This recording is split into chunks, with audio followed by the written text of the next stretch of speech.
Well, good afternoon. Thank you to the Mizoram Architects Forum, to the President Zuala, to the founding president, Mr. George. Thank you for inviting me to Aizawl. I'm really excited to be here, also to reconnect with Zuala after his workshop in Bangalore. So today I thought it'd be nice for me to just run you through some of the work that we've been doing, but also to tell you a little bit about my background.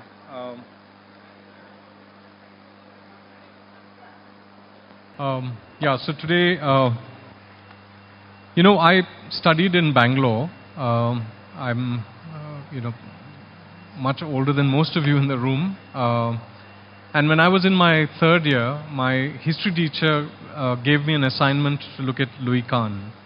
And that has been a fascination for me for the last, 35 years now, that I've been looking at his work, reading about him. And so sometimes when teachers give you assignments, there's a long-term impact that some of those assignments have. And this assignment to study Louis Kahn has taken me in a very, very sort of, for a very long time it has helped me run my practice and think about architecture.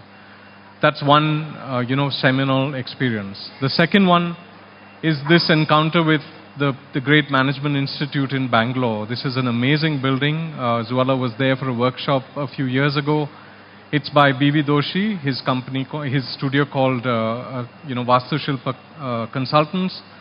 And it's one of the great masterworks in the country, or in the world, if you say. It's a fantastic institution, and when I was in my third year again, during NASA, I came across this building for the first time. And again, every time I have to learn about something, or when I'm in doubt at practice, I visit the building and somehow things get clarified for me. It's a very, very powerful architectural precedent for me. And that too came as a chance encounter with this building. And the third really seminal experience I had was when I was doing my thesis, I came across Professor Kurula Varki. He used to be the dean at the Ahmedabad school at CEPT. And we had participated in NASA and then went to CEPT after NASA, and I met Professor Varki there. And in 2 hours, Professor Varki clarified my thesis for me and made a whole bunch of sketches. Again, drawings that I go back to often to sort of reflect on and to take for my own practice. And so these three are really seminal memories for me as a young architect in college, encountering architecture for the first time through these buildings, through the texts, and through this amazing teacher in Ahmedabad. Also, you had architect Sanjay Mohe here a few years ago.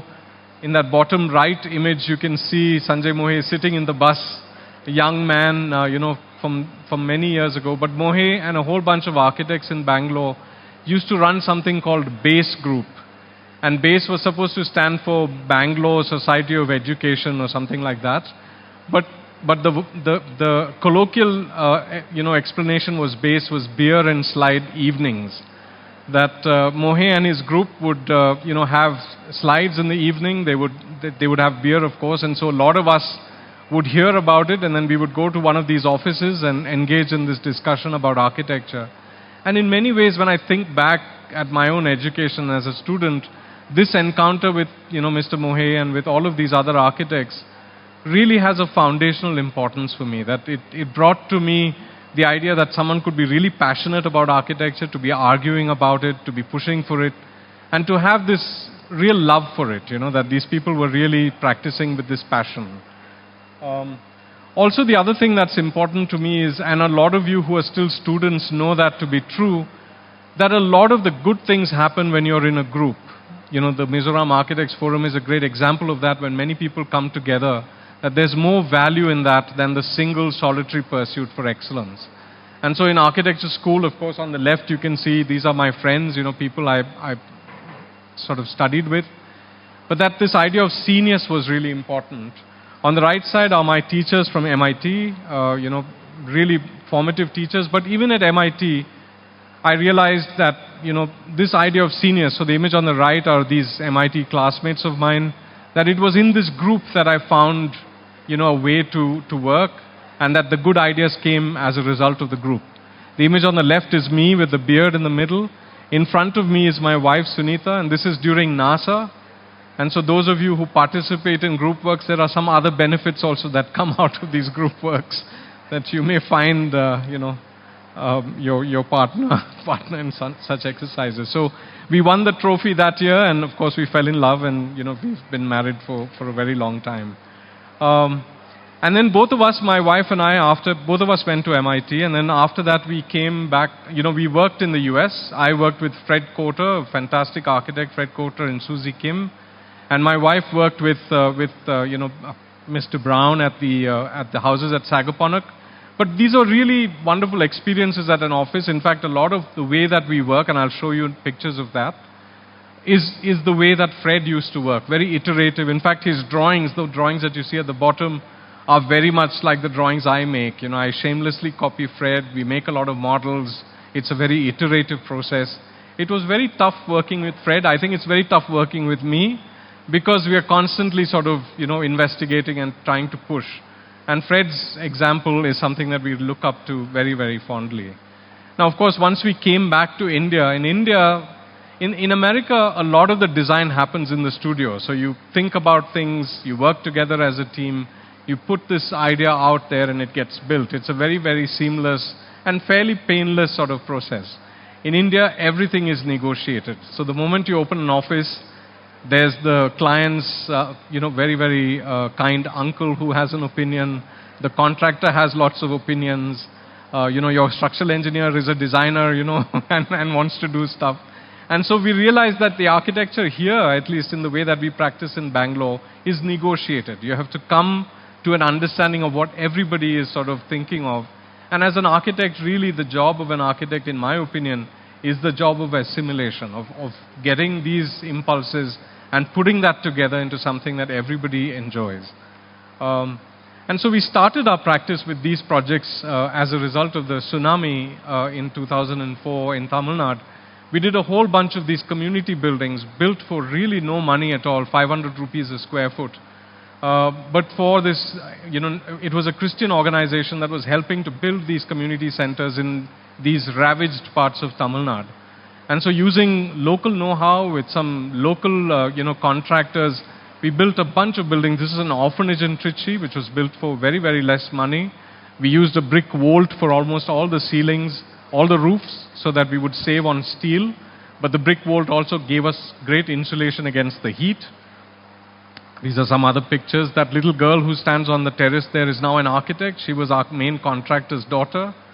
But you can see the beauty of that lovely vault. We had an engineer from Tanjavur who helped us make those beautiful vaults. And then a series of these buildings, all in the back of Beyond in Tamil Nadu, next to the water where these fisher folk had lost almost everything, built by this NGO for these communities. So very low spec, almost, and taking a lot of lessons from bakers. Laurie Baker's ideas, rat trap bonds, filler slabs, just in an effort to bring these buildings down in terms of cost. So, and this is our office. So, 100 Hands, that's the name of my practice. And it really stands for many people together, coming together to work together. And really all the work that you see today is a result of this office gang, who puts in all the effort. I get to travel and make presentations while they're slogging in the office. So it's really this, group, and my wife is standing next to me in the doorway, and that's the gang at the office. There's something wrong with. Can you just check the presentation? It's.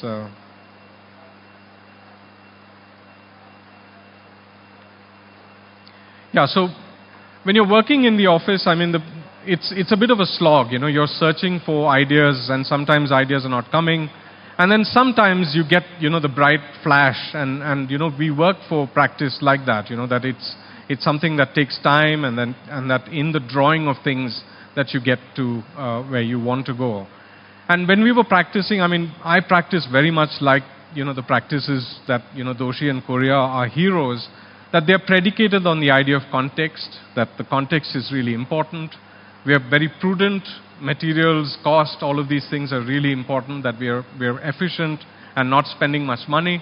We are very empathetic to our teams who work with us, our clients. And we're also putting in a lot of effort in making all of the drawings and the models and things like that. But I don't think that that's enough today, given that there's climate change and AI and all of these, what seem to be groundswell, a change in the very way practice may be considered. And so I think maybe there are three other things that one has to think about as part of practice. That first question is about morality, about what is the right thing to do, how far to go. The second is that you have to be really quick in terms of, addressing certain conditions that you may be confronted with. And the third is this ability to change, that adapting new technology, adapting new modes of practice, that these are essential in new practice.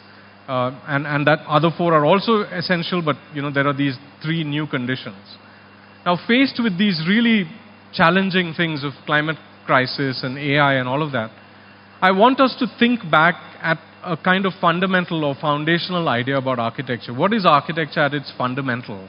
And Richard Leplastrier, the great Australian architect, he says, architecture is the making of places for well-being. And I want us to remember that always when we are working, that at the heart of it are people and, the environment, and that this is really our effort is to make something of well-being, that you feel comfortable, that it gives you a certain repose and a kind of comfort, which somehow that idea of meaning, of metaphor, of this well-being is somehow lost in this conversation that is taken over, which is mostly about technique. And so I'd like to present 4 ideas as part of this presentation in this context of well-being. The first is the idea of the tectonic beauty, of things put together well, that's an essential part of what architects do, to put things in incredibly detailed and careful manner. The second is the idea of deep beauty, that there is meaning and metaphor, that we are trying to find meaning and metaphor in our work. Resonant is this idea of historical beauty, that we look back at the past to learn from for the future. And the last is this idea of scenius, that many people coming together, that it's the process that needs to be beautiful for something beautiful to come about. And so tectonic beauty, we've done a whole bunch of projects which are about the putting together of things with great delicacy. This is, projects in Bangalore, in Coorg. Once again, it seems to be missing. And these are some drawings. We enter a lot of competitions, and so these are some of the drawings that we make. And often, competitions are the way that we really sort of get to new ideas, and that feeds our practice. So every year, on an average, we do at least 2 competitions just to exercise the muscles in a way. It's like running the marathon, really just getting fully exercised, and then you get all of these ideas from, and we don't win too many of them, but it gives us ideas that feed our practice. So these are all competition entry sketches that, we've done in the past. And we already spoke about this, the idea that these are important to us, but that there are new ways in which one has to practice because things are changing and it's so volatile. So tectonic beauty, this is the idea of putting things together, how materials come together, how structure manifests itself in the building. What are those junctions like? We're really preoccupied with those conditions of how things come together in buildings. Different materials, they have different ways of moving when they get hot and cold, that they have expansion and contraction. So how do these things manifest in the building, and how do you take care of them so that they have a long life? So these are some projects where, different materials have come together. There are reveals, separations, but it adds to the architecture. It gives it a certain quality. So this is a small building that we did for a stone processing factory. They process granite.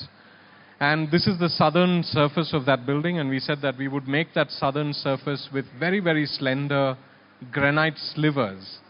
And these granite slivers were made in that factory, and it's possible to do this only here because of this opportunity, because of this factory. And so these slivers are around 50 mil, around 2 inches at the back, and around 15 mil in the front, 15 millimeters in the front. They're like tapered aerofoils. And they hang on a very, very slender metal frame that it seems almost as if it's, hanging in air. This stone screen which protects the southern facade.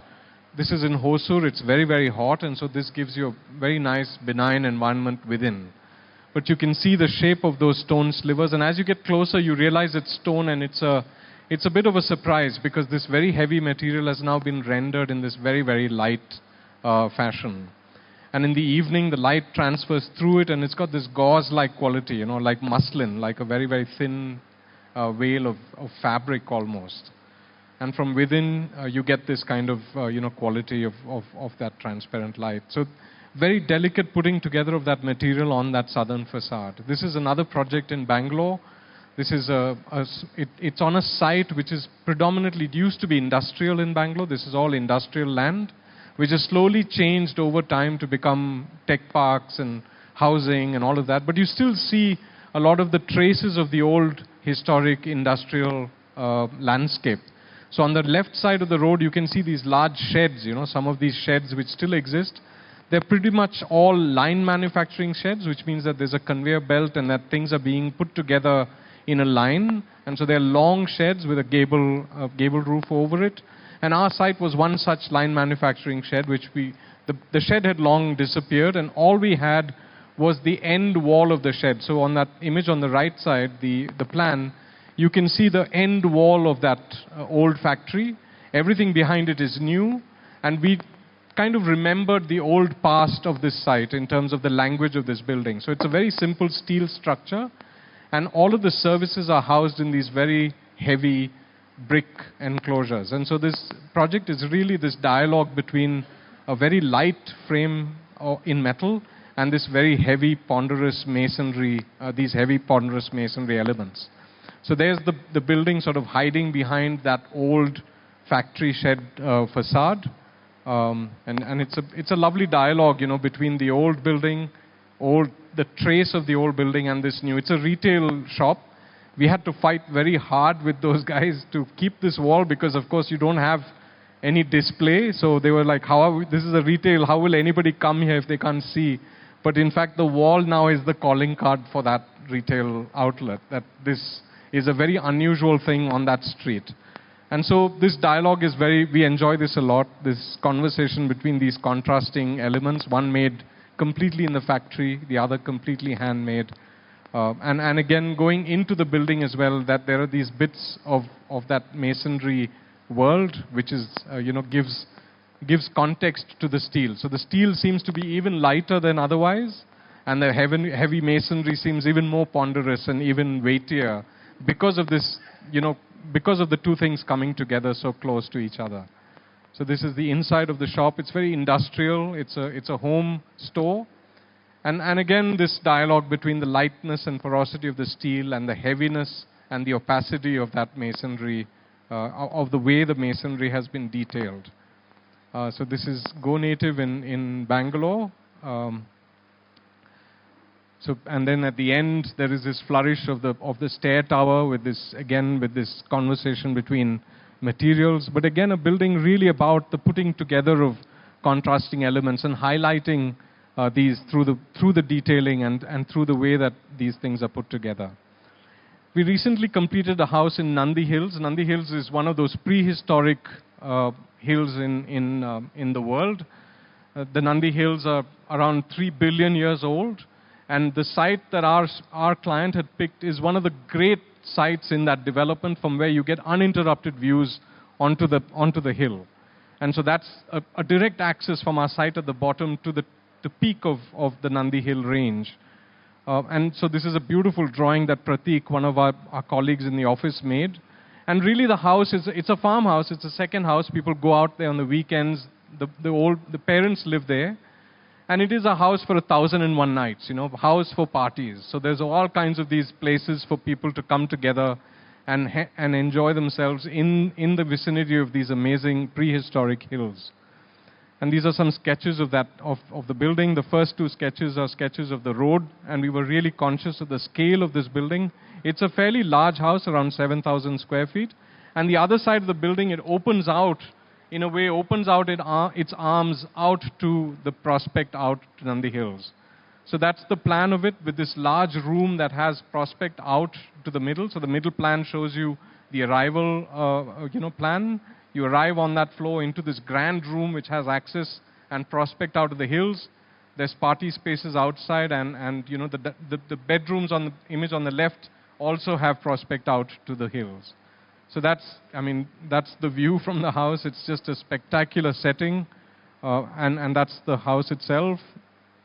And from the street, it actually doesn't show itself at all. It's a very, very thin, almost a Wrightian sort of elevation, almost single-story high.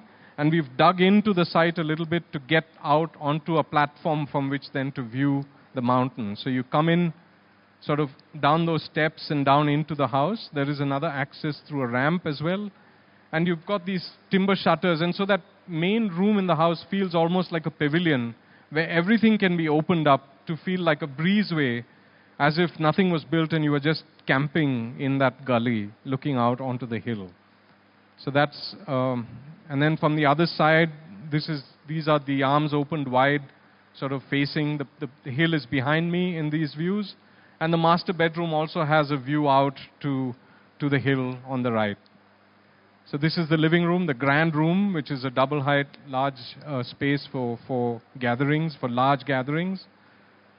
And that's, again, the living room looking back at the dining. But this is the view from the living room. You know, you get to see the peak right from you know, the main space.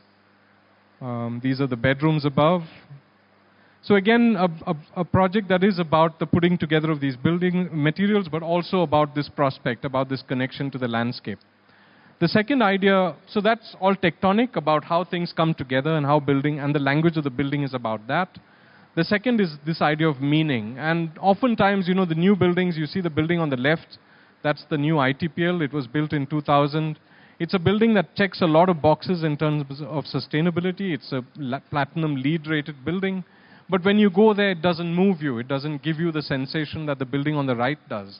And that's an old, you know, temple precinct in Melkote, close to Bangalore. And when you go there, when visitors, I don't take visitors to go see ITPL, but I'll take visitors to go see Melkote because it has a certain profound impression. It leaves a profound impression on visitors. And this idea that architecture is static, that architecture stays in one place and everything is moving and changing around it. And that architecture then gives meaning or gives expression to latent meaning.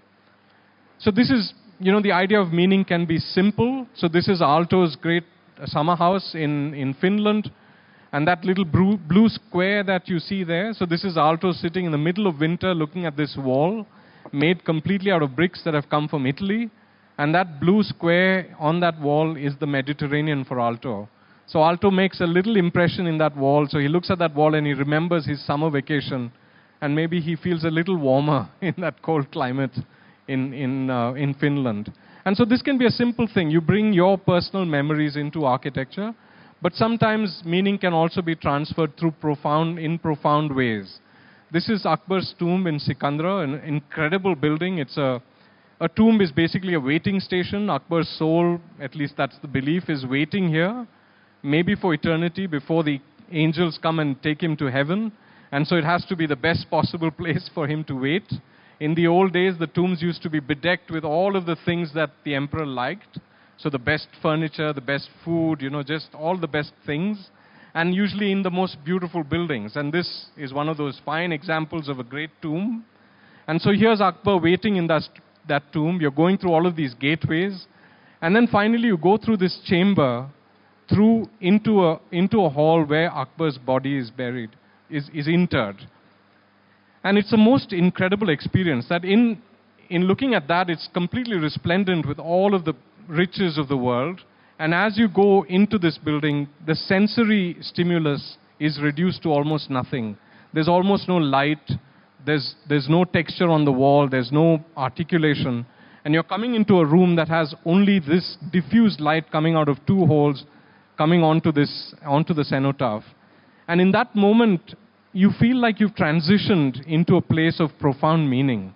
That you're in a place where you're in audience with Akbar, almost giving you a sense of having transitioned to this kind of metaphysical space. Architecture is doing that through all of these modulations of surface and texture. It's incredible that it can have this kind of profound impact. I've taken my kids there, and the moment they transition into that room, everything slows down. You feel like you're in the presence of something really powerful. Meaning is also about geography, and here in Aizawl, of course, in Mizoram, you're surrounded with this incredible terrain when Utsan did his amazing Sydney Opera House in Australia, Utsan is recalling those incredible headlands. The Sydney harbour is full of those headlands in limestone you see on the left. And Utsan creates a new headland for the Opera House. He sets those sails on top of a reconstructed headland, and the meaning is embedded in this understanding of geography, of topography. And here's IIM Bangalore, the great building that I spoke about before. But look at that comparison between the Madurai temple that Doshi talks about and those large corridors. And it's unmissable, this notion that there is this connection that Doshi is drawing from that old building. But Doshi also talks about this notion of liminal space, of space in between things, which is what architectural, educational institutions are about. We saw that yesterday at the University of Mizoram, at the Architecture College, that the in-between space is as important as the studios, because a lot of chance encounters and conversations lead you to learning. And so a lot of our educational institutions take of that lesson, that really this environment where you're sitting casually with your guru under the tree in the comfort of, the shade, and you're just talking about stuff, and in that conversation you learn things. And it isn't in the structured classroom, but it is in this chance encounter that you have outside in a benign environment. And so many of our buildings are about that, about the quality and the nature of that space between things.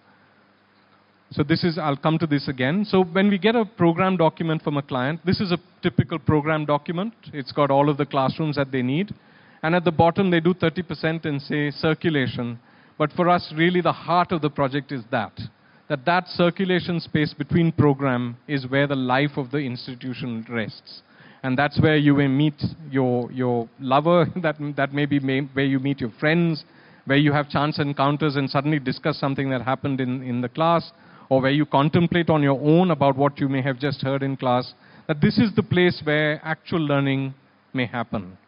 And so there's a bunch of schools that we have done. This is a very small school that we did in Jayanagar, which is on the outside a very simple envelope for a building that has then, so this is a very simple box, but within that box is this very, very articulated and rich environment, which has overlooks and bridges and all of these places for kids to partake of other parts of their building, and they feel they're part of a larger community. So this is a school in Jayanagar in Bangalore with these, and it's also completely covered with around 3 feet of landscape, and so when you're in the building, you feel like you're completely enveloped with the landscape. This is another primary school we did in Bangalore. This is called Neve Academy, and we had done this plan first. It was a simple U-shaped plan with a central courtyard.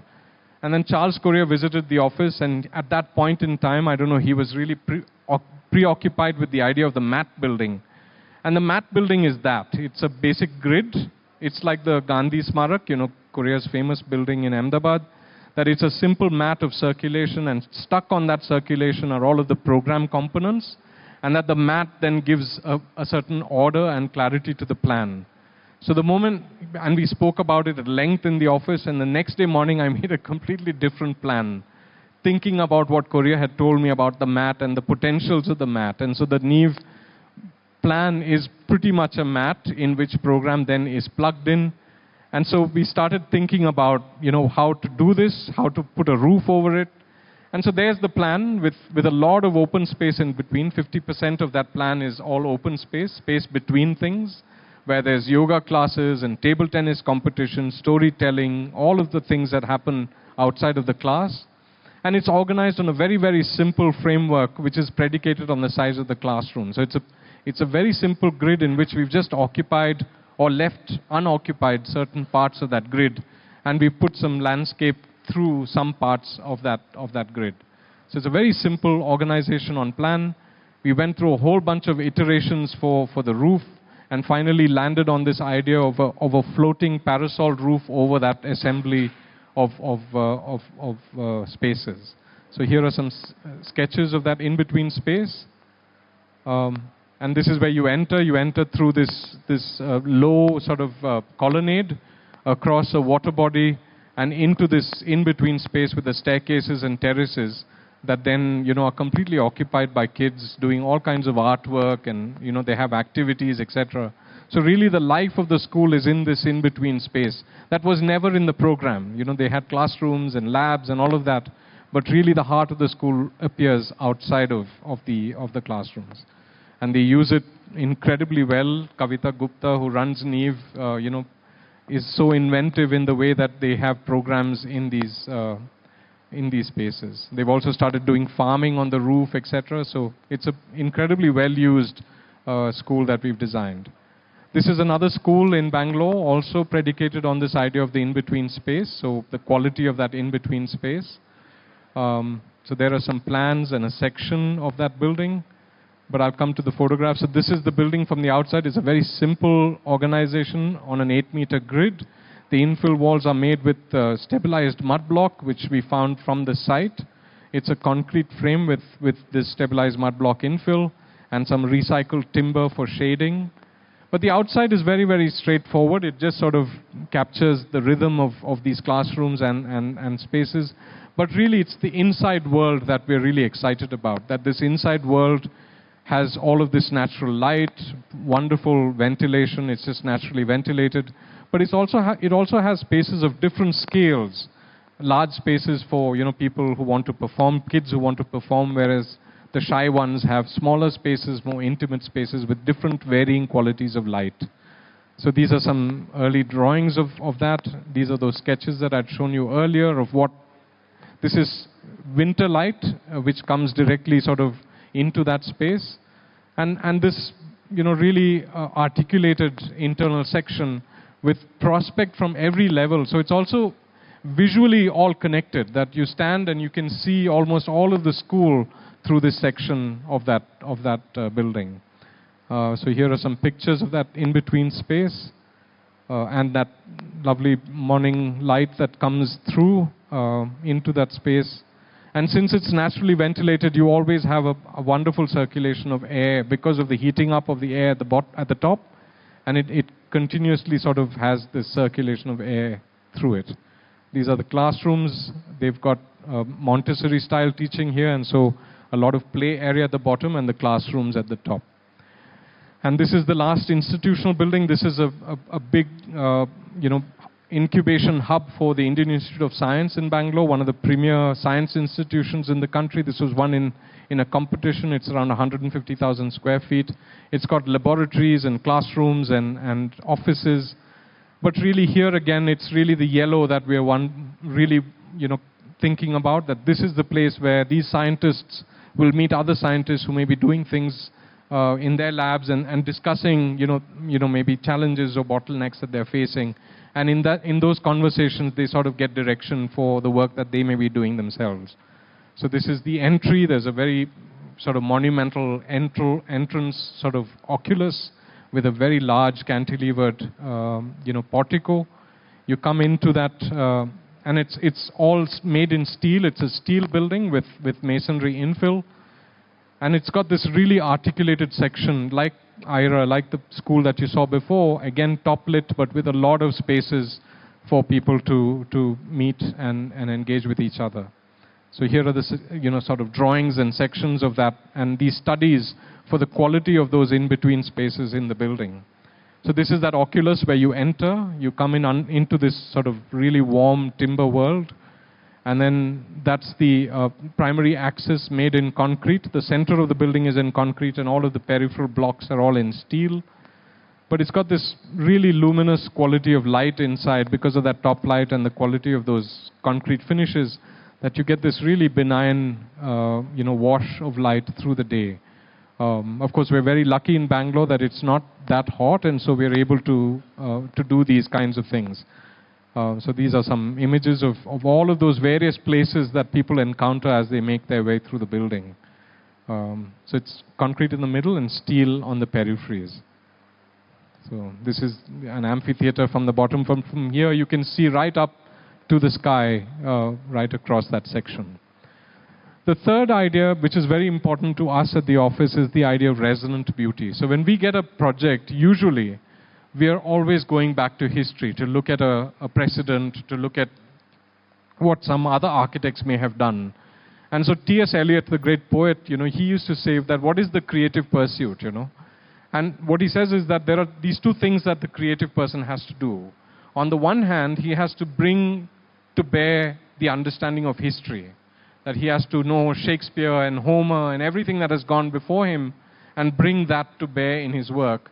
But it's also important to know the moment, the zeitgeist, this particular moment in time, with all of the complexity of our social, cultural, climatological, societal concerns, that we have to bring to bear this understanding of history, but also the recognition of the now. That's resonant. That's the idea of the historical sense. And there's this amazing project that Correa did, the last project that Correa finished before he passed away. This is in Portugal. It's called the Champalimaud Center for the Unknown. It's basically a cancer research institute. And the site that they chose, Correa has this great story where, Correa goes to the site and it's raining heavily. And he's walking along the promenade on the left-hand side, and he comes to a point, and the person who's with him says that this is the point where that river meets the ocean, and this is the place where the great, Vasco da Gama and, all of these great explorers, they came down this river and then took a left to go to Asia, for the first time to India. And so this is an incredibly profound point geographically. And so Correa creates this amazing central axis, an ascending axis with two convex surfaces on either side, up to a mound. And you never see the water till you get up to the top of that mound. And in a way, it's this search for the unknown, that you're making your passage up to a place from where then to leap, into the future. And it's very much, he's connecting that back to this cancer research in the building, that there's this connection between what Vasco da Gama did in those, early years and what those cancer researchers are doing within the building. It's a profound, it draws back from history and gives expression to that history in a very, very contemporary building. This is a competition entry that we entered with Allies and Morrison, a British company. We've done 2 projects with them. This is for the Nalanda University, and here we were really thinking about this notion of history, and we had just visited the ancient ruins in Nalanda and these ponderous brick, large brick, structures in the old Nalanda University campus. And we wanted to create a place of that quality that had that kind of profound impression. So these are some images of that university with this lovely meandering pedestrian pathway connecting the dining block, the library, and the meditation hall. So that axis becomes the primary, everybody is there, the students, the teachers, and the housing is also part of that spine. And so it creates a really lively, city-like environment, a city. And these are those mounds in Nalanda. And so we were thinking about these mounds, but we were also thinking about the spaces between the mounds that had incredible potential, that these in-between spaces had fantastic quality. And so we were really searching for that quality that was in between things. This is another competition entry for a sports university in Bihar. And here we were thinking about, the sports university had these very large multi-purpose halls. And they had no scale. They were very, very tall, large, sort of large span structures. And so what we did is we wrapped those big buildings with a brick enclosure, which would house all of the servicing facilities like the coaches' rooms, the toilets, the spas, the lockers. All of that was in this wrap, which then, shielded or gave scale to these big buildings. So in a way, it was like as if we were embedding those big buildings within the Nalanda, brick enclosures, giving it scale and quality. And so that's one of the images. We worked with Kiran Kumar from Mysore on this project.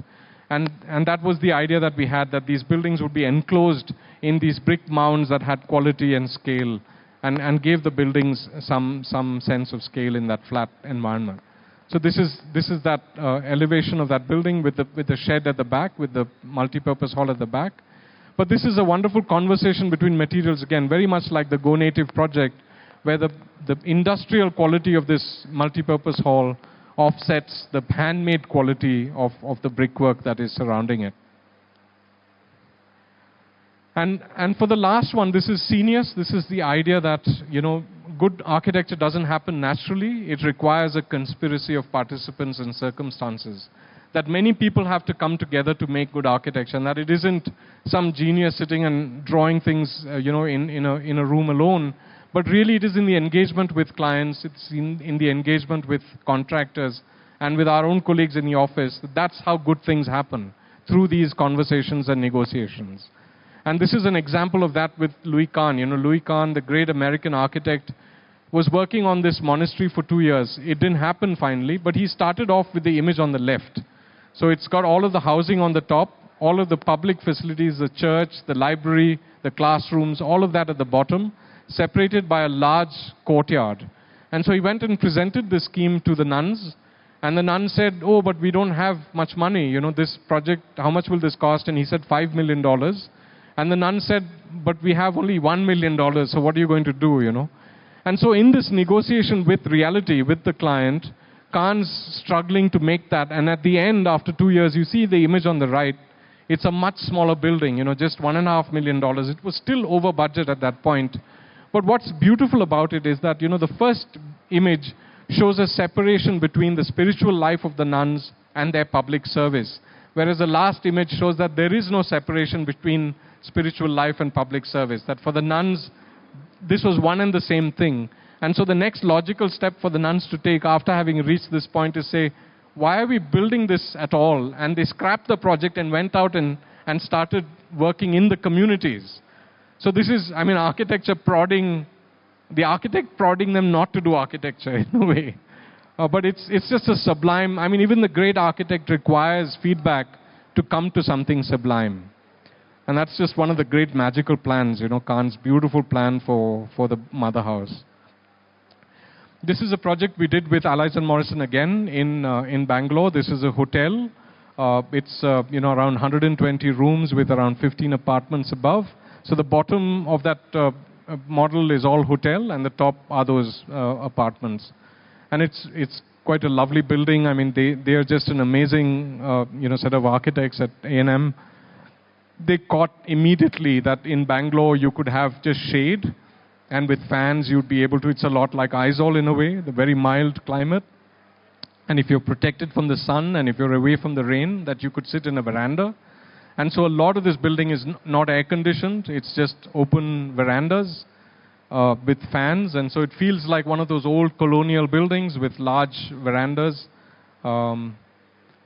And this is, the ground floor, and then the hotel rooms above with these balconies. It was one of the great projects for us to work with these great architects, and really all of the interiors were done by us in Bangalore, but really carrying forth the rigor and quality of that building. It's predicated on a very, very systematic grid. It organizes circulation in a very systematic way, and our interiors give presence to that systematic process by which it was designed. So everything inlaid into the structure so that the structure is always seen, always experienced. Nothing is covered. And so here's some pictures of that. And on the 5th floor is the pool, just embedded in the floor, a complete sheet of water reflecting the trees and the sky above. And the rooms within, these are the hotel rooms. Everything is bespoke. The great opportunities in India to do things custom, sometimes cheaper than buying things off the shelf. So it's a very, very simple but refined sort of palette of materials and furniture. And then up on top is the house for the developer. Very, again, like the Nandi house, a house really for parties, for people to meet. So it's a whole bunch of terraces and landscaped areas for large groups of people to come together. And up at the top is a pool. When you're in the pool, the level of the water and the lake beyond almost merge. And so you get a sense that that foreground has disappeared and now you're part of a much larger expanse of water. It's quite nice. And this is the BIC, the Bangalore International Center. Again, a competition entry that we won in 2012. It's a public institution in that it's privately funded but on public land. Made at a very, very cheap, on a very tight budget with small donations. But it's become really the heart of the city, a throbbing heart of cultural life in the city. Though it's such a small building, it attracts fantastic artists and speakers. It's a very, very simple organization. Again, it has this kind of public facade, a certain scale on the street. But inside, you can see the life of that building, completely full of people now after COVID. Um, yeah, so inside, after you've come through those portals, you come into a world of brick. There's this large sweep of brick on the left. It's connected to the landscape through these large openings. And there's a lot of this building which has no program. It's just common area for people to meet. Just like those schools that we saw before, that really the heart of the project is this in-between space, between programs where you meet your friends before the event, or you are looking for people to go for something for. So it's just a very, very nice, large environment. There's a wonderful auditorium in there which has housed 4 Nobel laureates so far since its opening. It's actively used. It's a natural sound box. So it's all articulated to give back natural sound without amplification. We had a wonderful acoustical engineer from Auroville on this. And this is the upper floors. Again, a lot of in-between space for people to meet. And that's Harshit Naik, who was our project architect, who basically built this visiting the site almost every day over 4 years. And the last project I want to show you is Sabha. Sabha is a conservation project which we've just completed in February of this year. It's a conservation project, the first one that we've done. It's in the heart of the cantonment in Bangalore. This is predominantly Tamil neighborhood. The British brought a lot of Tamilians here to work on the railways, to work in the cantonment. And so there were lots of these, Tamil settlements across Bangalore. And one of these buildings, one of these, Tamil merchants who came with the whole bunch of them became fabulously wealthy. This is in the 19th century. He was selling pepper and, fruits and all of these things, and started creating these institutions for his Tamil brethren in this neighborhood. So he made schools and colleges, and this was one of those schools that he had built, which was now defunct and lying unused and in a very bad shape. So it is in a very dense part of the city. It's 2 buildings, both of them almost 150 years old. So it's got the street on the right and these 2 buildings with a connector between. Everything that you see on the left of the pitch roof building is new. And so this is, Sabha with so these are some documentation, of the building, the quality that we found it in. And this is the team of contractors who worked on it. There's Nilesh and Shaju, fantastic contractors who really taught us how to work, and Professor Vasavda, who helped us articulate and process what we were looking at in terms of documentation, amazing teacher. And what was amazing about the project is that we discovered that almost all of the materials used in that building, the stone flooring, the timber on the roofs, even if they were damaged, we could reuse a lot of them by just chopping off the damaged bits and reusing them. So the stone, all of the stone we picked out because there was a lot of water from below. We put new, French drains in the floor. And all of that stone we removed, we salvaged and used for, flooring again, but also window sills, thresholds, etc. And all of the timber that we salvaged from one of the buildings, we made the new cafe roof almost entirely from that timber that we salvaged from the existing building. So it's a great phoenix-like, coming back and reuse. And this was an amazing effort by the contractor. He removed all of those primary beams out of the building and put new beams in. You can see that column isn't touching the ground, that it was jacked up while this process was being made. We redid all the bases for the columns. So quite a substantial structural effort from the contractor. And of course the pitch roof building had a completely damaged roof, and so that was completely redone as well. So here are some before and after pictures so you can see the quality. So this is the building before we did anything. And this is now completely renovated so you can see a lot of the windows were blocked off and were in very bad shape. They've all been restored. The lime plaster has all been redone. You can see that the windows on the side as well, they've also all been reconstituted again with a lot of salvaged timber from the building or recycled timber from merchants. So this is the side street. We opened up that side street. We opened up this wall which was there on the side street, and so now that garden becomes part of the city. You're walking past, and it's surprising in that dense part of the city to encounter this wonderful garden in the middle of that city. So there's the side street and the big slope-proof building. This is early in the morning. This is the inside of the first building, which is a flat roof building, but now completely redone with a new floor, All of the columns are the original columns. All of those big beams that you see across are all new, slipped out. The old one slipped out and the new one slipped in. All of the windows on the left are new, connecting now the garden to the room. This is a view of the corridor with the archway, and that connector also redone, and some more images of that courtyard in the middle. But it's completely been sort of given a facelift. In fact, a lot of people come here and they don't really know what the architect did, but everything is sort of just hidden in the language of that original building, which is so beautiful in terms of its proportion and scale. So that's the slope-proof building, which is now completely redone with an acoustic. So that's an acoustic surface at the top, and it's fantastic for musical performances. It's been going since February. It's difficult to get a date to use this space. We've had two architects, Peter Stutchbury and Peter Rich, presented in that hall recently. This is the inside of that slope-proof building. And this is the veranda, which has also been completely redone. New, the main girders are new. The rafters, some of them are old, some of them are new. But that cafe that you see on the left is completely new. This is the veranda, completely redone. And the cafe is new, and the utility building on the left is also all new. So but staying within the character and language of the existing building. So this is the cafe with a pass-through from the kitchen and the utilities at the back. So restrooms and storerooms and electrical rooms at the back. But this pitch roof is also a dialogue with the building across the street, which has also got a kind of multiple pitch, what we call a monkey top in Bangalore. So this is a nice conversation between two pitch roofs across time. And a lot of nice detailing, thanks to great workers, again, wonderful carpenters and stonemasons. I mean, we just were very lucky with the teams we found for this project. Metal workers, all part of Nilesh and Shaju's amazing group. So just different images of the project. And this is our team at the office, Sanjana, Amrita, Ria and Ganga, people who really contributed, Sanjana especially, doing all of that documentation and working really on this project with complete intention and integrity.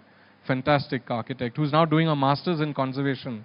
She left the office after this and said, this is what I love, I love conservation. And so then we were like, what? No, you have to stay. But she's now at SEP doing conservation, about to graduate. Most wonderful architect.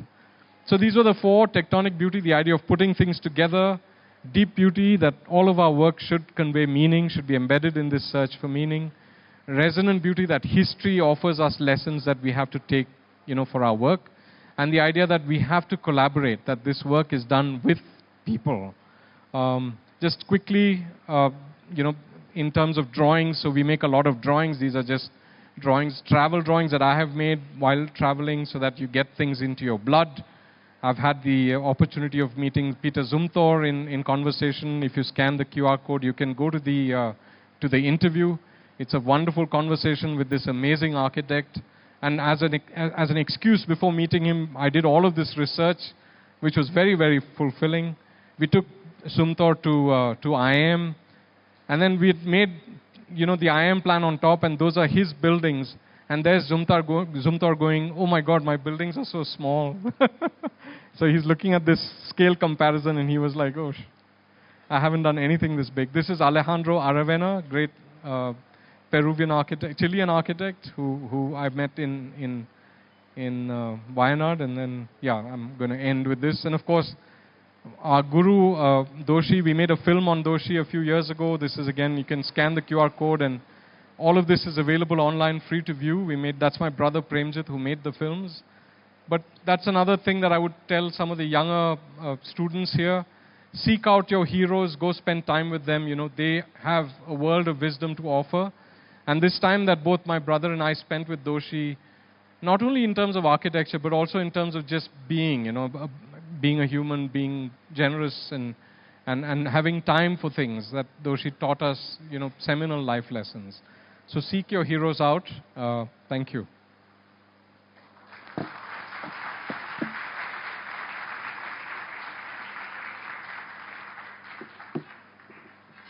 That was an amazing presentation.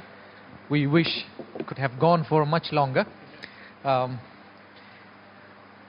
we have seen, and I think we have a lot of questions in our head, and the emotions are running high, because I remember going through the corridors of IIM Bangalore during that workshop. We were made to sketch, and I still remember last year, saying that whenever you make the drawing, just try to capture the essence of it. And when he showed us one of those presentations wherein he was just sketching a figure dragging a log on a river, he was just romanticizing, and he has reached that level of romanticizing architecture. And before we go on to the next session, there's just one question I would, if you can answer. What should we do, to go through and reach that subliminal level of architecture practice wherein we enjoy the spiritual side of it, and transcend all this mundane construction process, and the bits and pieces of the tectonic part of things? I don't really have an answer for that. I'm seeking the spiritual as well. There's a wonderful essay by Malcolm Gladwell. Malcolm Gladwell writes for the New Yorker, and he talks about these two artists. He talks about Picasso and he talks about Monet. And he says Picasso, when he was 12 years old, knew he was Picasso. He already had realized what his potential was. There's an amazing museum in Barcelona where Picasso at 12 is drawing Caravaggio. He's looking at Caravaggio, who's one of the great masters, Renaissance masters. And there's this one image that Caravaggio draws with these three women in it.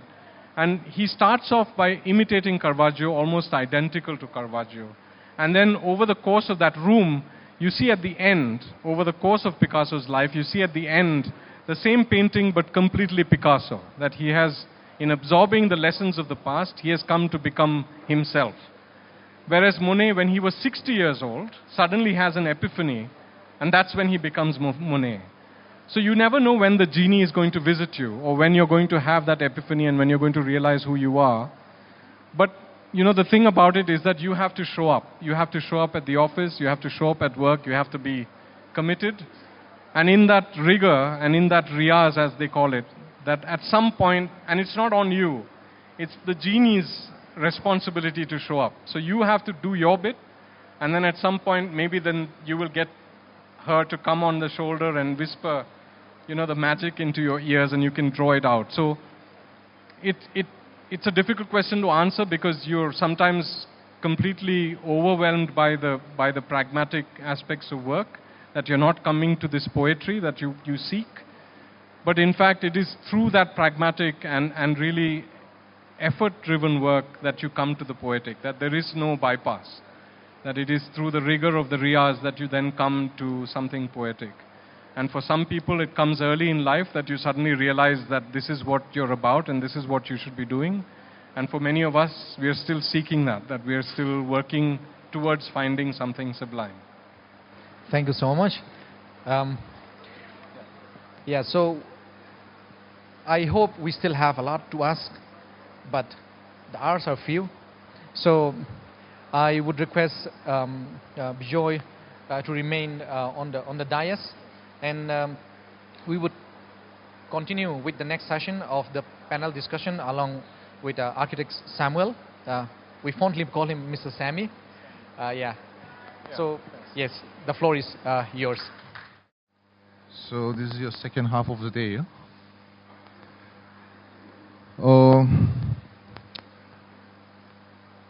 I'll just use Mizo.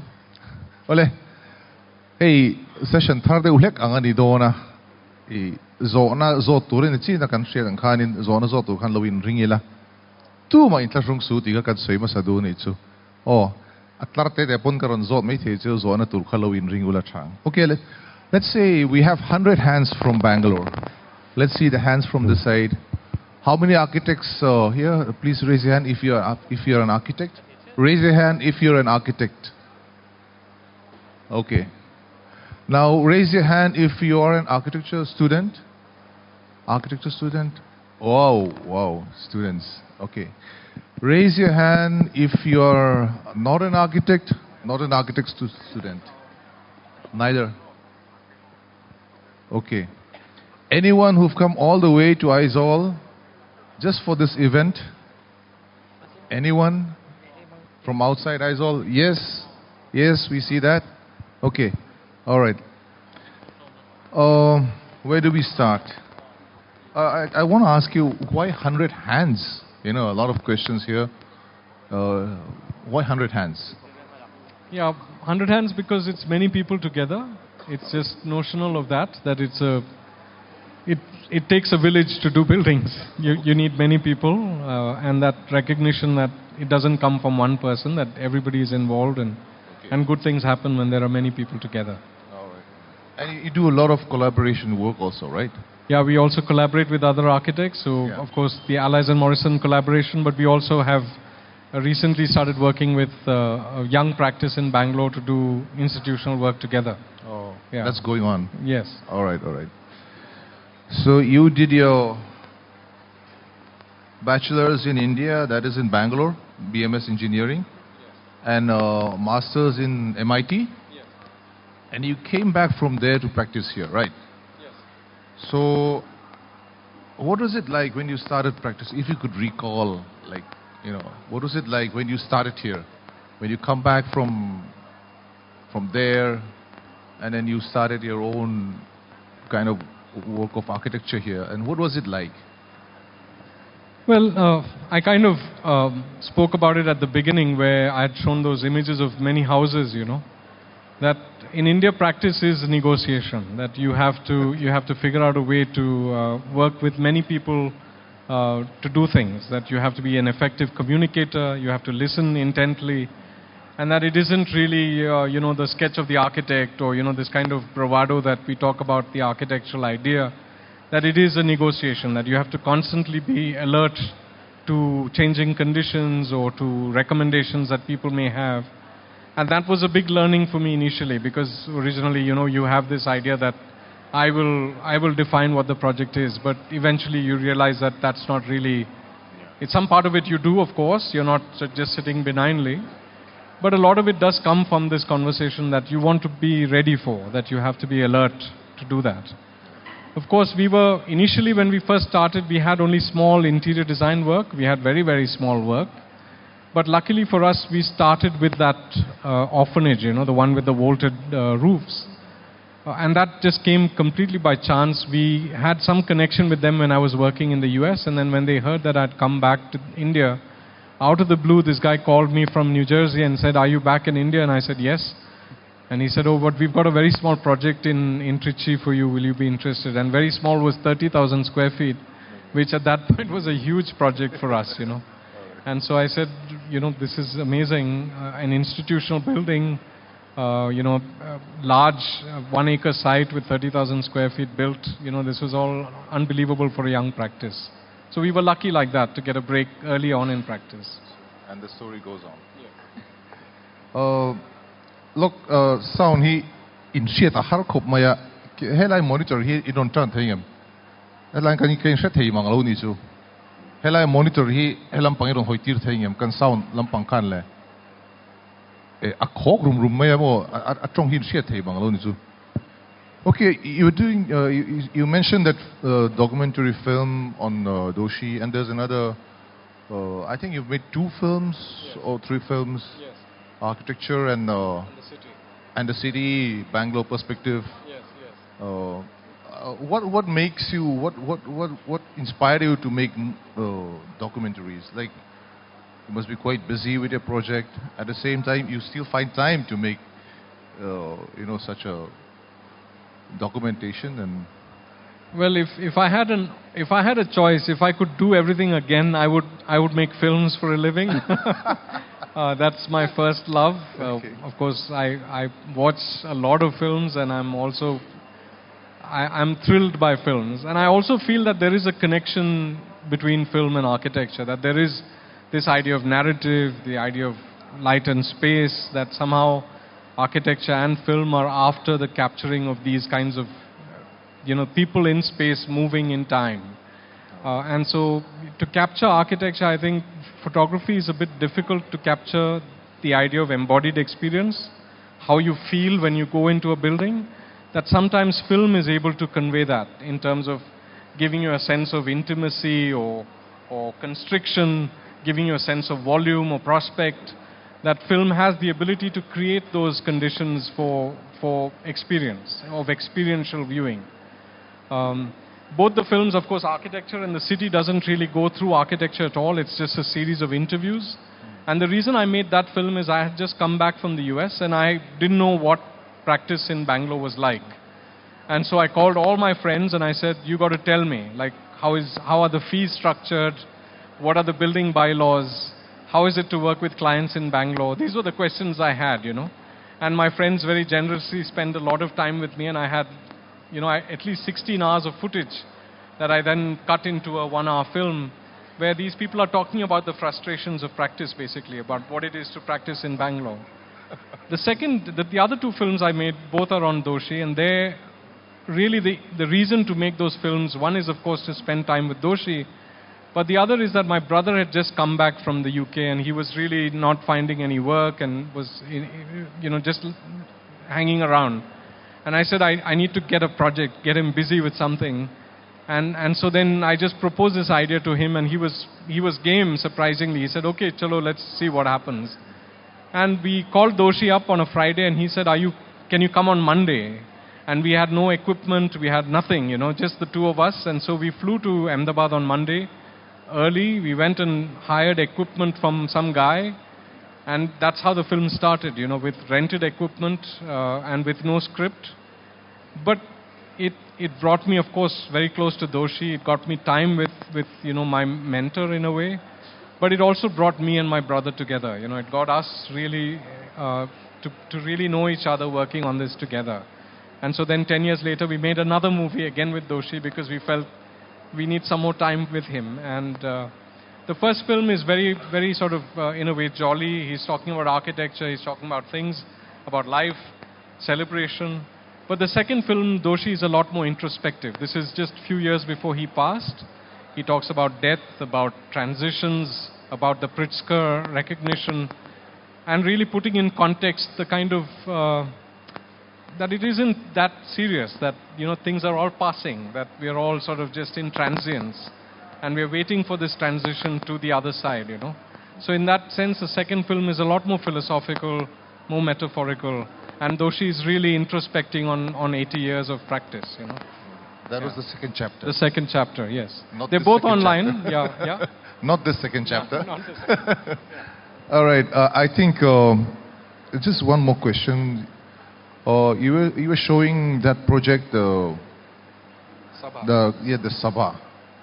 I think it's very interesting because you mentioned that you didn't throw away materials, you reuse them, Yes. and you retained the design, and it came out fantastic. Thank you. And I'll make sure that next time I go to Bangalore, I'll visit that. I'll take you. And I read about that. You said that you know, at times you just had to leave the guys do their job, and then Yes. and you learn a lot of things from there. So what anything you'd like to share beyond what you said, like you know, how difficult is it to reuse those materials, and like some of them you have to chuck them, I think, and you know, how much time does it take for you to actually decide, you know, to reuse that material? Because you have better materials, you have, you know, craftsmanship, everything is, so you could have easily pulled in new kind of windows, floorings, strip off the ceiling, you know, you could have done a lot of things, but still you maintain that. So, you know, can you share about that? Yeah, well, Sabha is, I mean, we take some credit for it, but actually a lot of credit goes to our clients who, see, when you're doing conservation projects, what we have learned from Sabha is that if you're really going to do it properly, which is to use original materials, original techniques, the cost of a conservation project is at least 40 or 50 times more than if you were to just demolish it and rebuild something. That the cost of conservation is actually quite high because it is labor intensive and the materials are not cheap. That's all original timber, most of it is teak, original stone, you know, so this, I mean, really dressed stone, which is also very expensive. And so the commitment from the client to go the whole hog it's a big part of that project, that he's agreed to do that, he's committed to it. He complained a lot through the process, but he sees the benefit of it in the long run, that this is now, when the next iteration of it happens, maybe in another 100 years, they will thank us for using the right materials because they can again reuse a lot of this material in the next version of it. The second thing that's really important about Sabha is the contracting team. There were two primary teams there, Nilesh's team and Shaju's team. And as an architect, one of the things that you have to be very, very conscious about is your ego. And many times these contractors have ideas that are better than us.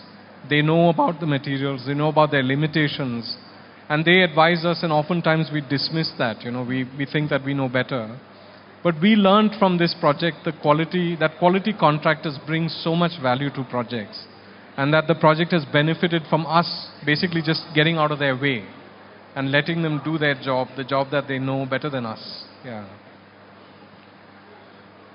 Well, you have shown your design, we've seen it, and then we've seen it before, we've shown it also, and what we see in a design is you are sensitive to climate, the social context, and at the same time you have those modern technology, and finding the balance between this.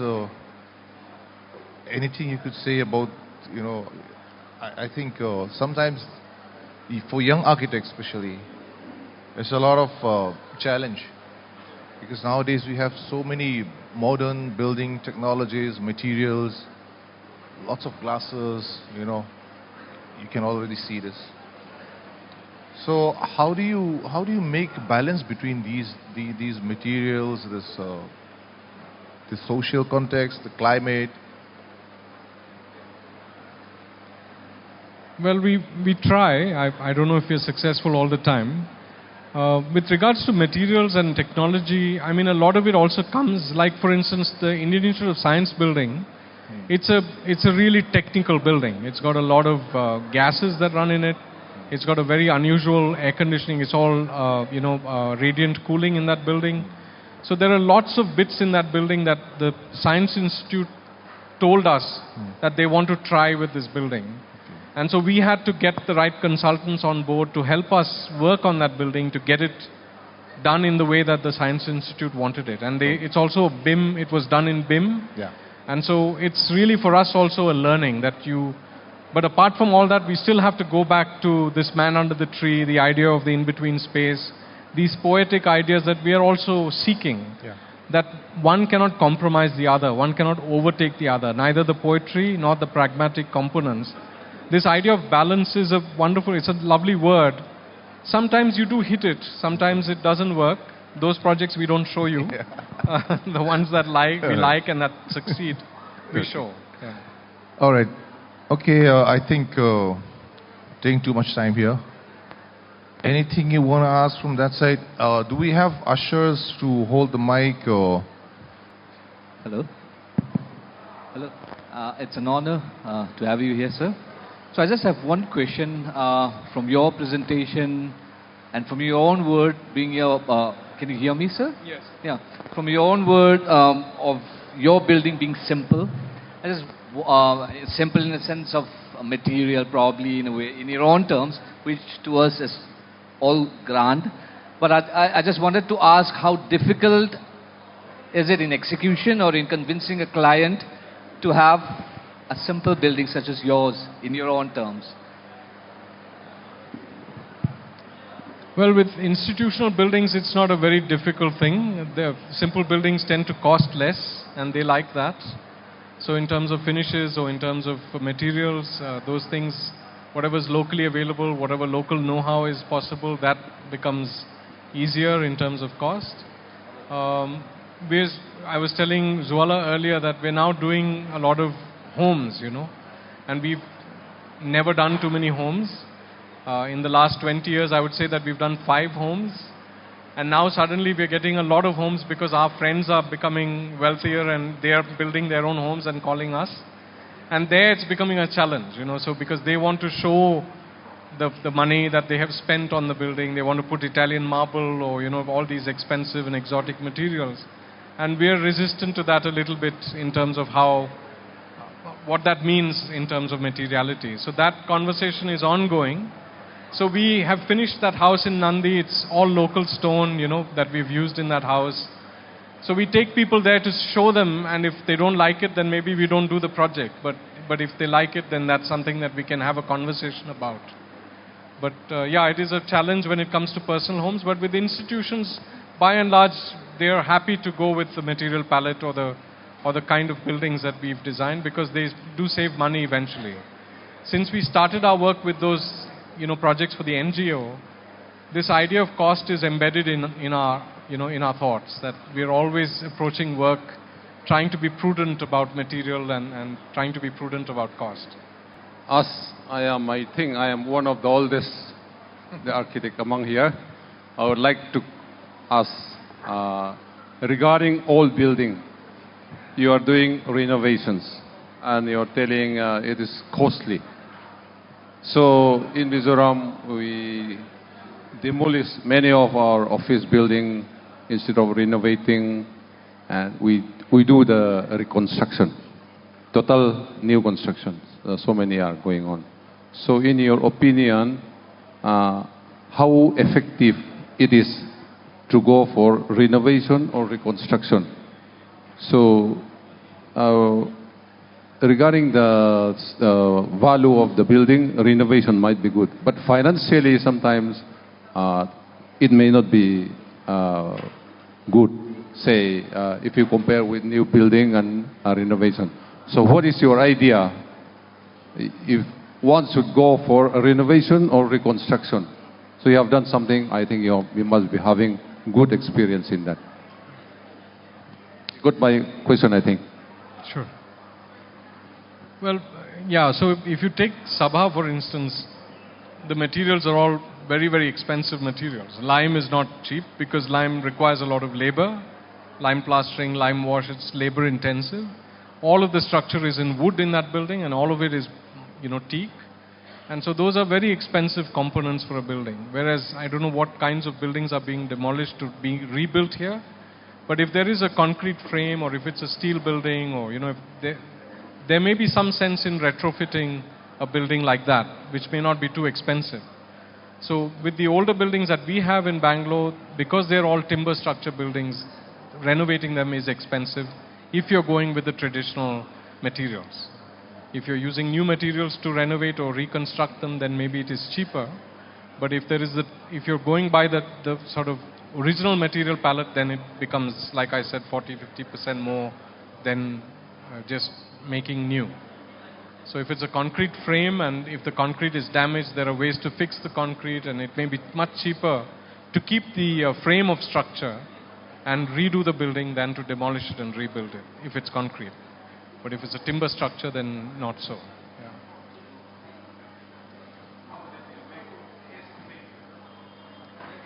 Very difficult to make estimates. So we got only man-hour rates from our contractors. We didn't get. So we had material rates. So for the material we had quantities, but for the labor it was completely potluck. So he would say that I will charge you so many rupees per man-hour. And oftentimes we would completely overshoot the budget because it took so much longer to do. We were there almost every day, so we know that they're working, that they are really on the job. But just estimating the amount of time it takes, because oftentimes when you start peeling off the plaster, you realize that there are many more structural cracks than you originally imagined. And so to tie all of the structural cracks with metal plates, to infill brick in all of those cavities that have been damaged because of water, that you don't realize it when you look at it from the outside, that as you start removing, you realize what the damage is. And so that the quantification of man-hours was the challenge. Materials was easy, but man-hours was difficult. Okay. Students, where? Yeah. Please. Hi, Bijoy. Yeah.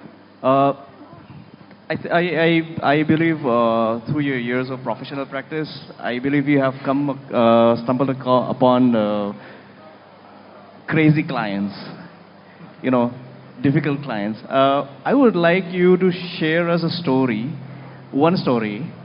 If you could share more, that would be brilliant. One story of such clients or such projects. Because I believe that as architects we often talk about a lot of technicals, design and theory and all that. But I always believe that the stories we share each other has taken the most important place in our hearts, and that's where we learn the most. So if you could share us, one or two projects.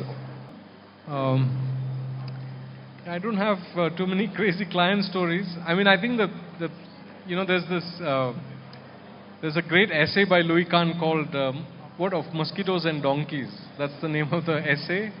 And he says that when you enter a room and you've got your first meeting with a prospective client, as an architect, one of the big skills you have to have is to know if the person is asking you for the whole donkey, or if he's asking you only for the tail, or if he's asking you for something completely different from that you have to be able to tell what the ambition of the client is. And if he's willing to negotiate, if he's willing to come to the table with you. That's not always easy, but that's an essential skill, because otherwise you get too deep into the process and you realize that you have nothing in common, that what you're talking about and what the client wants is something completely different. In terms of a difficult client or a difficult project, the BIC was a very, very difficult project for us. And the only reason for that is that the BIC was a committee. So I had to work with the building committee. There was a group of 7 people. One of them was an architect. And everything that we had to produce had to go through this committee for approval. And then we had to then present it to the 1,000-strong membership of the BIC for approval. So it's, the famous saying, right? The design of a horse by a committee is a camel, that you get something really ugly at the end of it. That the committee is really difficult to convey. They have to make a decision together. And so you have to find a way to discuss or present project to them that then they are able to come to a consensus with. So that was a very, very big challenge. I mean, we went down many dead ends with the committee. And then, so we won the competition in 2012, but the project got completed only in 2019. And the project is only 40,000 square feet, 4,000 square meters. So it's not a very large building, but it took 7 years to build. And most of that was because of this back and forth between committee and us, and just, this struggle to find a common ground. But I think there is a benefit in that also, that we also start listening to our clients and figure out ways to manifest that in the building. I'm sorry I don't have a colorful story with a crazy client. I can't think of one. Yeah. Actually, Bijoy, we have a lot of crazy clients here. So probably Mizoram has a more crazy clients. And committee as clients is a very common thing here. Okay, anything else? It's also because probably I've not done too many houses. And I think with the houses you get a lot of personalities. And houses are mostly for friends, and so we know them and they know us. And so they already have built a bridge in that sense. Institutions, they don't really care. In most cases they give you a budget, they give you that kind of a program, and then they go away. And they say, this is the date I need to cut the ribbon because the school year starts whenever it starts. And then they show up for the ribbon cutting. We don't even have too many meetings. It's very, very sort of, they leave us alone. Yeah. I just have a question regarding the cultural side of things. Because you have been practicing, you're from Kerala, you're practicing in Bangalore, and you have clients in UP, Bihar, and all across India. Louder, louder. The cultural challenges that comes with practicing in different geographical locations, and how do you overcome that? Well, we spent a lot of time with our clients, and we spend a lot of time at site. I think there is no other way to do it. So especially with the clients, and usually for the project in Bihar, there's a very large team of people there who are going to run the Sports Institute. We didn't win that competition, but even before we were presenting the project, the client had initiated conversations with the large team who were going to run the institution. And so then you understand what they're after, what their ambitions are as institution builders. And then we also visited the site, we get to know the site, and that brings us a lot of information as well. Other than that, I think, movies are a great way. If I'm doing a project somewhere where I'm unfamiliar, then I try to dig up all the movies I can to watch that's an excuse to see maybe, Bhojpuri movies or whatever. I mean, just to get a sense of what the mood is. But by and large, I think spending time with the client and spending time at the site is very, very essential to get a feel for it. See, Bijoy, we have architecture students here. The way architecture is taught in college nowadays is quite different. I think how much of a sketching, maybe 30% of a sketching and a lot more of AIs, right? So even in practice, now comes AI. So for architecture students, there are some students who, I think there are students who goes with AI, who make use of AI, okay? I won't say anything negative about it as such, but what are your thoughts about this AI coming into designing? And in fact, we have big firms, not big firms who totally depend on AI. Right. There was that firm in Dubai, they just totally depend on AI and they have big projects. So what are your thoughts on AI? And for architecture students, anything you'd like to share about that? Or even for the practicing? Well, all of these things are, like I remember when CAD came in and everybody thought that was going to kill all creativity, that once you stop drawing by hand, that somehow you'll never be able to make good buildings. AI is, of course, much more revolutionary in my opinion, that it will it is seductive. It gives you a sense that everything is resolved. So many clients now bring AI images when they come for meetings. They've prompted the AI to generate images that then they want to build. But you have to understand that construction and it requires, like the things that I spoke about, that you have to know about the way materials come together. AI can't do that for you. You have to have experience in the field because after all the thing has to be built. You have to understand, history, that you have to bring that to bear. You have to have an understanding of the context, that plays a big important role in the way architecture is made. That somehow AI, bypasses a lot of these physical realities of architectural practice. And so use AI, by all means use it to further your ideas. But also, like I said, have an embodied experience of the place, spend more time with the people, know about construction. That these are all things that will enhance your understanding of architecture and maybe feed, artificial intelligence to be better.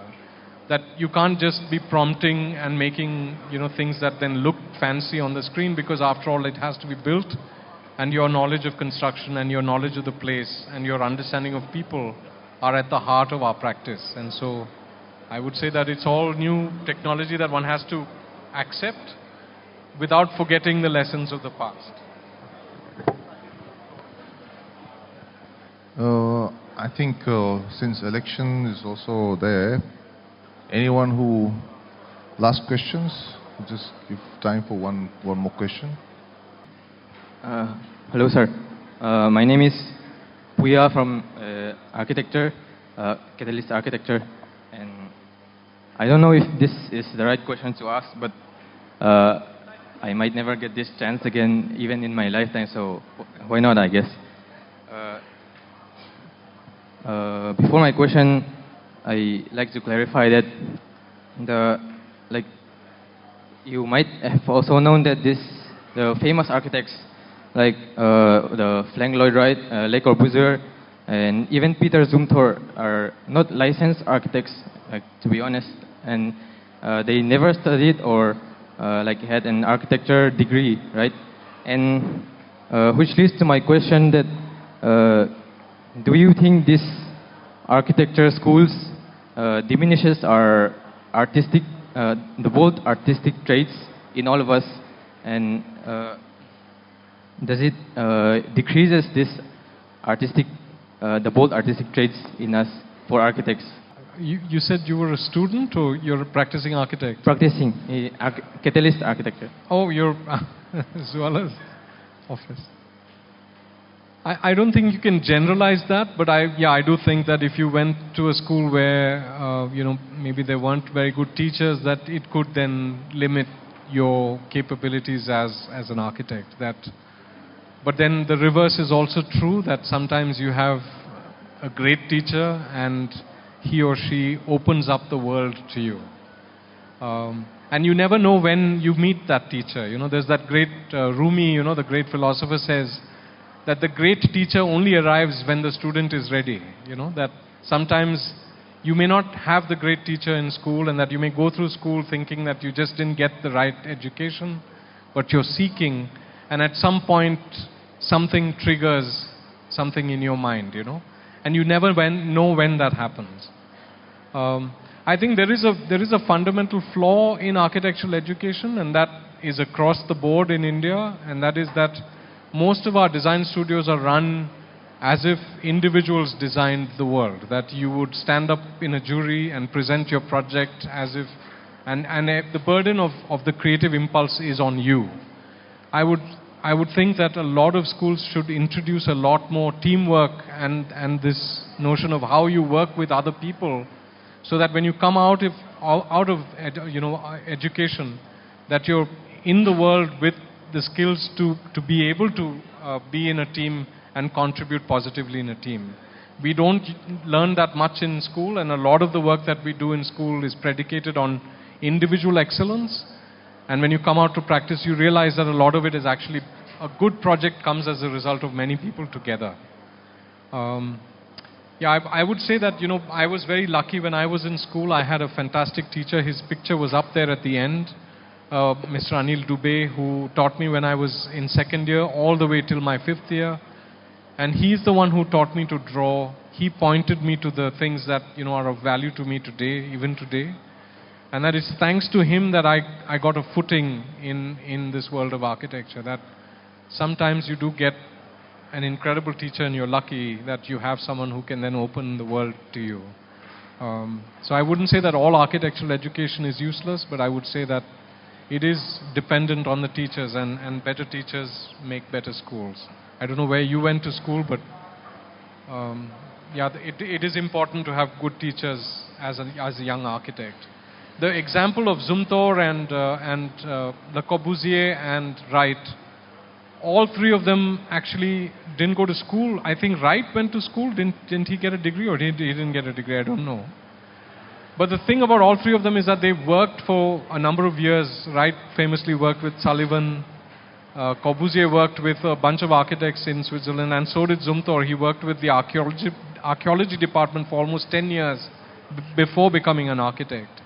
That they all put in their paces learning the craft of architecture, not in the formal school, but through working in an office and learning. It wasn't that they woke up and suddenly became architects.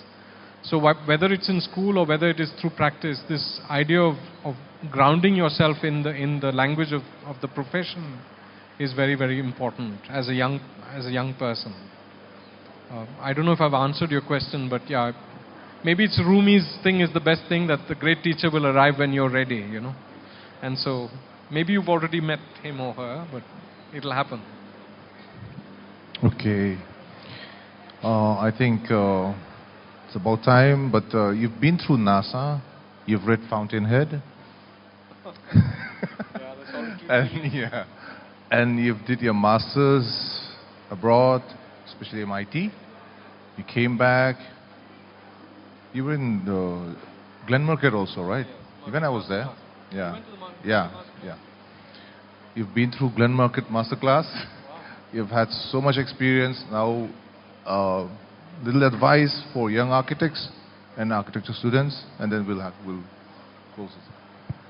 Well, no advice, just suggestions. I would say that it's try to travel as much as you can. Try to get out there.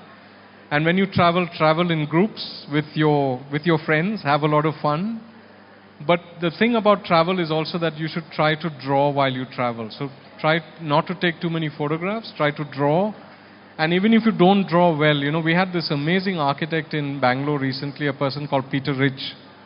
And Peter Rich has been drawing for the past, 60 years, so he's got this amazing collection of drawings of places that he's visited. But the thing about drawing is that when you draw and when you pause where you're visiting and you've traveled to a place and you sit to draw, you will never forget that moment ever. Like when you look back at that drawing, even if it isn't a great drawing, it'll bring you back that experience immediately. It'll give you what it felt like to be there. It'll give you the time of day, the people you were with. All of your memory is jogged by just looking at that drawing, and it gives you a connection back to that memory.